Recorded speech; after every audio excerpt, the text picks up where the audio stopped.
There's one. Right off that lily pad clump. Ooh, he's a jumper. Nice little guy. Got him on the shaky head. Whoop. Light line. Nice little largemouth. Nothing too special, but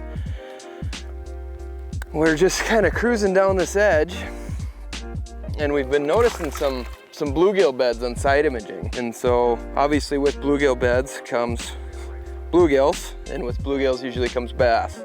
So we're just kind of skirting along this edge here, fishing the beds and just kind of fishing in between them around the lily pad clumps and everything, and picking up a bass or two. Sweet. Personally, I really like fishing a shaky head around bluegill beds and stuff, and it's particularly in this situation because there's quite a bit of emergent vegetation. There's a lot of lily pads and stuff. It's not a real thick weed growth, so it's not like I have to punch through anything, but I can just be in and around all that stuff, and screw lock is relatively weedless. And I also like that bottom contact bait, aside from going with a weightless wacky worm or weightless Cinco or something like that. And I just feel like I can move it through those beds with a little bit more finesse. And then when it's standing up on its head like that, and that tail's dancing up there, and I'm sitting there shaking it, I feel like it can at times attract those little bluegills that could potentially get the attention of a bass as well. So just something a little different, aside from going something weightless, even something different than a Neko rig that's maybe not quite as weedless.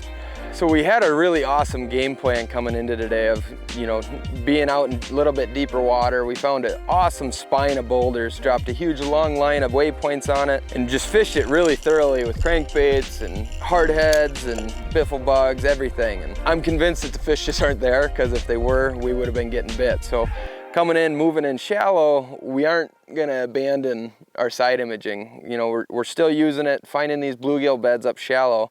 And that's one thing that I think people really underutilize in shallow water, is the side imaging, because there's those little intricacies that you can find that you can't visually see with your eyes in that darker, dirtier water. And it can just help you key in on those specific spots. So then, with fishing around vegetation, I like to have a rod with a little bit more power to it. This one happens to be a Falcon lowrider.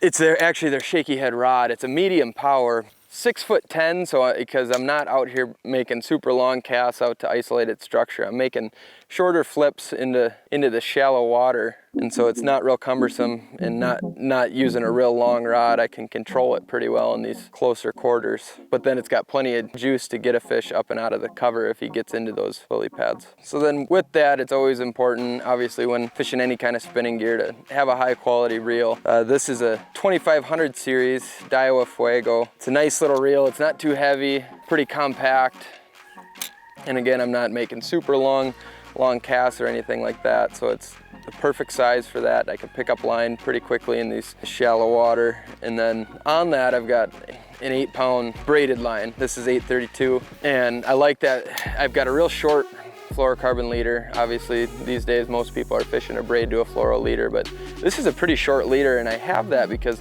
with fishing around the vegetation, that fluoro can get wrapped up pretty easily, and that can make it difficult to get that fish in, especially on spinning gear. So I like having that shorter leader, so if they do get wrapped up, most of the time it's going to be in that braid, and that braid can cut through that vegetation.